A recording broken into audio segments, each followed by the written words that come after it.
Some of you keep saying that whatever 𝗥𝗲𝗲𝗀𝗲𝗀𝗲 says or I say is all conspiracy theories. Now, we have been proved right one more time.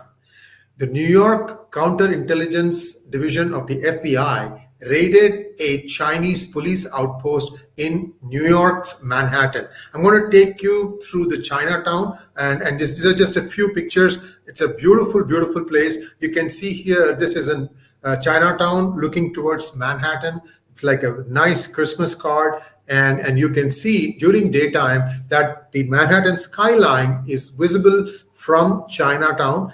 There was a nondescript building, and I'll give you all the details. If you go and read in the description, there are a few links that tell you about the place itself, why it was raided, what kind of political connections they had, and more importantly, what exactly do these police stations do. So here's one. Here's another view of the Chinatown, and here are some of the stations that New York Times reports, but I'm going to add some more information to you. First of all, in the New York Times article, which again, the link I've given, they said that there were 2 police stations like this in New York, one in Los Angeles and one other is undisclosed. Well, I'm going to take a bet here that the undisclosed location is San Francisco. Very big Chinatown, very affluent Chinese Americans there. As a matter of fact, San Francisco has a fairly high sprinkling of Chinese Americans. I'm lumping both Taiwanese and People's Republic of China together. They were all brought in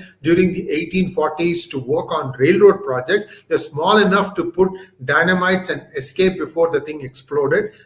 Many died too. That's a story for a different day.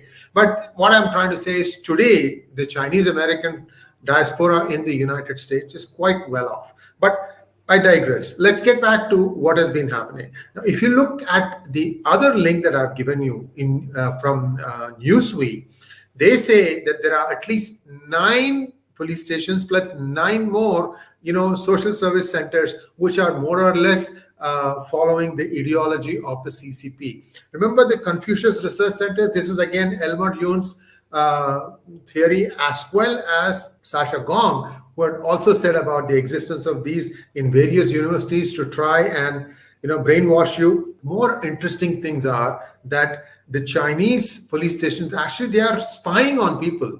Anybody who's of Chinese origin, including perhaps somebody like 𝗥𝗲𝗲𝗀𝗲𝗲, they get spied on all the time. There are people who are, following them, and there's an instance in that Newsweek article where somebody got beaten up for just protesting against the killings in Urumqi, the capital of Xinjiang.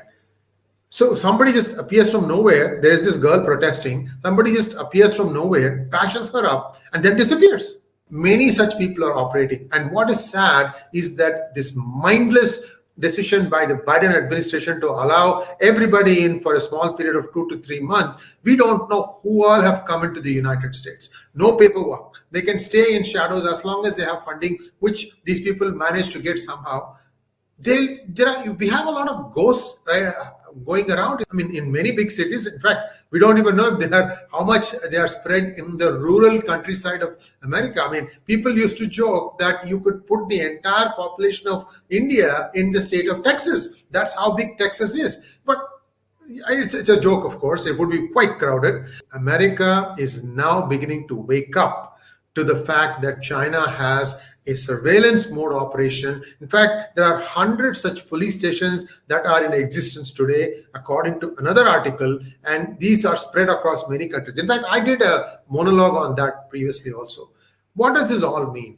One of the biggest complaints is that those people who used to be part of China and who have either escaped or they have come here to study, and perhaps China wants to do something and they are not doing that, they are being pulled out. Sometimes they are self-deported back. They are forcibly deported back to mainland China to force them to behave according to what their role is. Sometimes the family is threatened while the worker wants to say, let us say he's working in Zambia or Zimbabwe or some remote part of Africa and he wants to escape that. Then they essentially find him, hunt him down wherever he is, and then read him the riot act saying that your family will be taken care of if you don't come back to finish your job. Now, you put this on one side. On the other side, now in Balochistan, they are taking aim at Chinese workers who are working in various projects that the CCP or China has commissioned.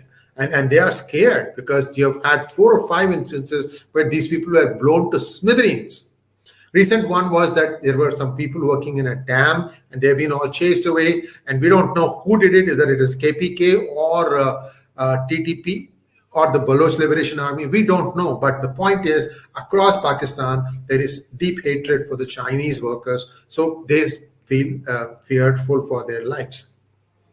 How this is going to play out, whether the United States is going to take some strict action and start, really cracking down on some of the illegals. See, you create a problem and then you say that the vice president is going to look into this and take responsibility for that, for which the vice president doesn't even lift a little finger, doesn't even go to the border of United States with Mexico. And now everybody's saying, oh my God, this is not right.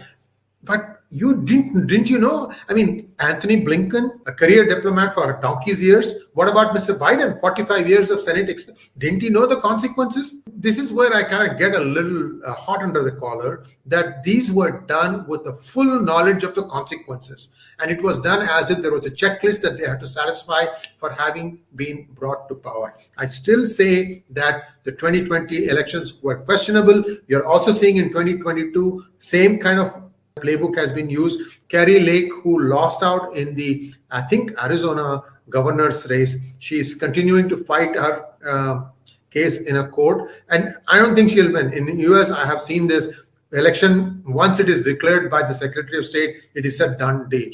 Unfortunately for Kari Lake, the Secretary of State herself was contesting to be the governor of that state. So you have self-certifying yourself, saying that, yes, I hereby declare myself as the winner in the gubernatorial race. Very funny, farcical, right? Yes, that's how sometimes politics works in the United States. Thanks for watching. Please like, share, and subscribe to our channel. Don't forget to click on the bell button for notifications. Namaskar.